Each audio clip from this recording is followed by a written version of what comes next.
XYలు అనులోమానుపాతంలో ఉంటే x/y = k అవుతుంది. అంటే x proportional to y, that is x = ky అవుతుంది. అదే ఆన్సర్ ఏమవుతుంది? x/y = k. రెండు రాశులు అనులోమానుపాతంలో ఉంటే వాటి నిష్పత్తి డాష్గా ఉంటుంది. ఆన్సర్ స్థిరంగా ఉంటుంది. నెక్స్ట్, ఒక రాశిలో పెరుగుదల అంటే తరుగుదల మరో రాశిలో తరుగుదలకు అంటే పెరుగుదలకు కారణమైతే ఆ రెండు రాశులు డాష్లో ఉంటాయి. ఆన్సర్ విలోమానుపాతంలో ఉంటాయి. ఎగ్జాంపుల్గా కాలము, వేగము, మనుషులు, పని రోజులు అనమాట.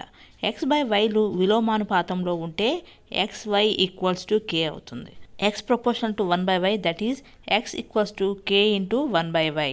అదే xy = k అవుతుంది అనమాట. నెక్స్ట్, రెండు రాశుల విలోమానుపాతంలో ఉంటే వాటి లబ్ధం డాష్గా ఉంటుంది. ఆన్సర్ స్థిరంగా ఉంటుంది. నెక్స్ట్ది, 3 లేదా అంతకంటే ఎక్కువ రాశుల నిష్పత్తి ఉన్న అనుపాతం డాష్. ఆన్సర్ మిశ్రమానుపాతం.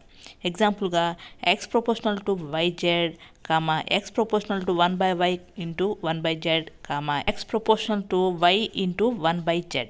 Video completed.